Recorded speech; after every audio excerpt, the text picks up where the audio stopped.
I invite Dr. T.P. Shuma to speak, please. Okay. Please. Over to you, Shubhaj. Namaskaram. I understand the topic of discussion is national education policy for spiritually vibrant and materially sustainable education. The means and methods to make it happen. So policy is what, as just now Sudhirji told, it is not part of implementation. It is only suggesting what can be done. But when you look at it, it is not a major change, because policies are talking about what could be done, in which some unification would have happened, some splitting up of things would have happened, some change of things at different places would have happened. When we talk about 6% GDP is given, I don't think it's great, because there were different classes, different departments, different ministries, different funding. When HRD is changed to education, probably many things would have been put together, because different social classes had different funding. And we had a variety of things like different syllabus, different schools at various different stages. All of them, when you unify, are we looking at one basic principle, like Swami Vivekananda said, education is for man making? If we can achieve that education for man making, I think the spiritually vibrant, the fivefold development which happens: physical, intellectual, emotional, social and spiritual. It doesn't happen today in the emotional, social, spiritual aspect. That is why probably we see a lot of problems in the youngsters who, when the result comes, they commit suicide. Probably they are in the highest profession, they are not able to sustain themselves in the spirit of living. And there are a lot of different problems the society is having today. The quality, wisdom, values, everything is less. That is where we start our concern sharing. I think the change happens because of many reasons. We had once upon a time schools were banned by cell phones, and today you cannot attend the classes without cell phones. So I think the WhatsApp's phone is, that echo is coming from the WhatsApp's. He doesn't mute. The people who understands the definition of words itself keep changing. The literacy is what, the ability to read and write. But when today we talk about computer literacy. Computer literacy, the meaning is you are able to work with the computers, you have knowledge in particular subject. We say we have literacy in that. Similarly, people have passion and interest in many things. These are the words commonly used. But when we look at many people who are a BTech, at the end when they go for an MNC job, they want to write what is the hobby which they have. They keep writing something, reading books, watching movie. But if you ask few questions, when they write that they have got a movie interest or writing or maybe reading books, we ask them few questions in that they don't understand the difference between hobby, interest, passion, and maybe filling up the form for some specific purposes. These are all meant for only one thing. Today education is always focused on getting a job, whether it has got focus. I get thousands of calls soon after the 10th class or 12th class, maybe the graduation. Is this course have got a scope? After graduation, a student doesn't know what post-graduation course he has to opt for, because he has not find a interest in whatever he is learning. You ask somebody who is an electrical engineer why he is going for an MBA, he will say, I don't like electrical engineering, so I want a shift. It is not that he knows what is it. I remember went to one of the best universities in the South India for an MSW and MBA class together. I had an orientation program. I asked students, why do you choose, or why did you choose MBA? Why did you choose MSW? Let few volunteers come and tell.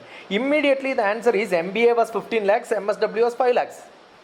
That's it. That's the donation which they are asking. Because this all has become only a time pass for people. I think we have a great poet from Kerala who is Kunjuni Master. He said, after 10th class, every child has to be thrown out of the house. Let him go around the world and come back and tell that I want to go join for +1, +2, then make him to join. Today, if you look at the whole world, the revolutionary thoughts, the political education came when they were youth. Today, the youth is all tied up in the halls, under the teachers, under restricted, so they don't have the freedom of thought. Everybody started working with the hands because they wanted to live. When you work with the hands and then get into education, it makes a lot of difference. We look at Mahatma Gandhi, we know that he always worked with the hands. Vinoba Bhava was like that. Charles Dickens was like that. Toyota was like that. We have a music director. Yesterday, it was in the news. A music director who became a carpenter now.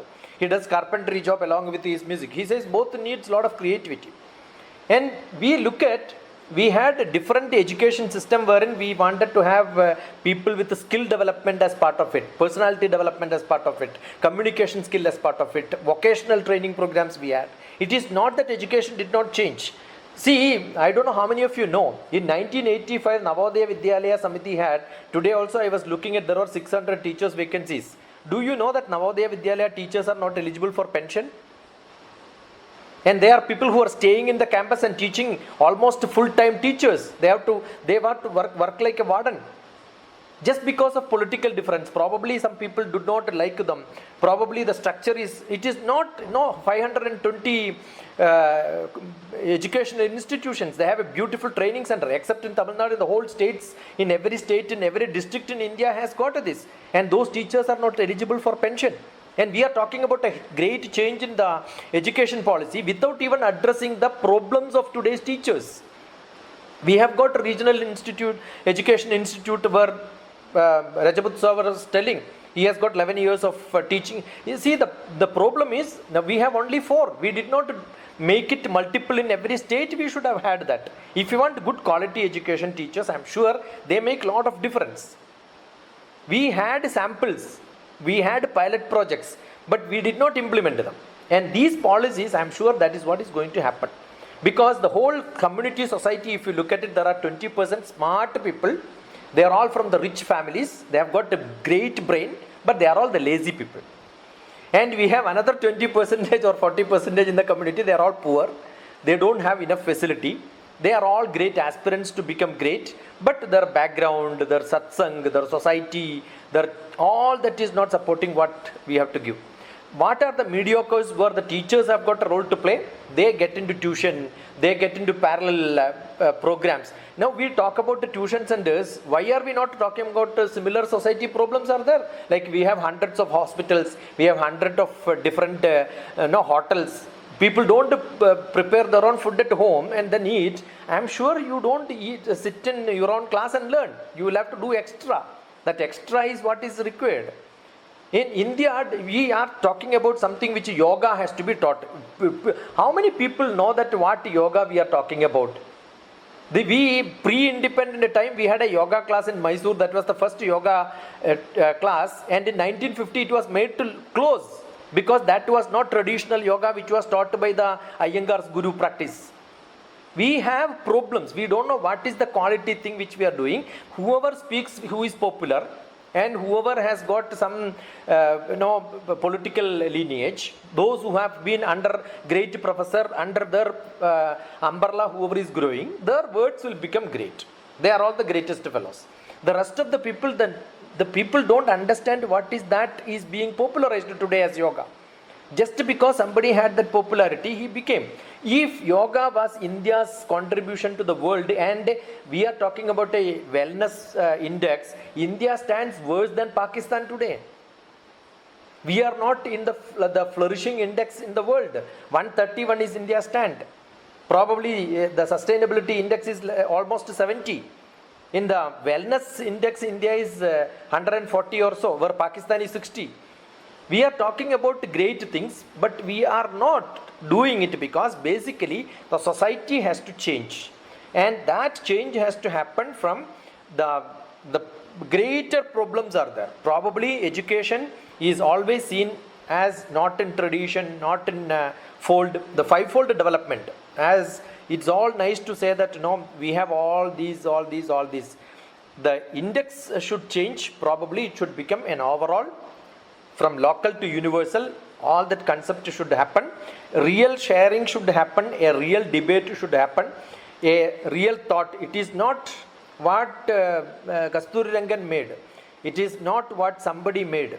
It is a collection of people, but in which all these contributions has to go in the right sense. I am sure if the government really requires, we have to build in the maybe Shankara's views and Vivekananda's views. I don't know how many of these people who made these roles. I read Vivekananda's book on the Eternal India, and in which at least a few pages are on education, what is important for India. If that would have been read by teachers who are doing B.Ed, I am sure the quality will improve. But to understand that, I don't know how many B.Ed teachers or how many teachers of training teachers who can understand that. So it needs to be identified. The real problem is the keenness, the passion, which we all philosophically say, but the 95% of the problem is with the quality of the general quality problem in the society which we have. That can be only repaired by education. That education only can replace this. So it's like a egg and chicken problem. What is getting repaired first? So this topic is very brilliant, and the debate is also good, but we need to look at not the other problems which most of the time, that's why I said the heading has to be seen. Most of the time was spent on finding the problems and what can be done, what cannot be done, and but we should get really focused. That's what my reflection on today's discussion. Thank you. Thanks a lot for the time given to me. And Shashikumar, yes, you spoke about the disorientation of the students. He always speaks about that, and it's very true, very true. And as a teacher for past 25 years, I do realize what he says is absolute truth. But then the other day we were speaking about the concept of adhikari. We really do not know what to do with the children who really have no orientation for learning philosophy or whatever subject that they come to learn. Something that we need to address as the practitioners of education. And there were a number of senior professors. I saw Sarosh Kankar from Nalanda University, Professor Panniselvam was here, and a series of Professor Sebastian was here for some time. Extremely grateful to all these senior professors, and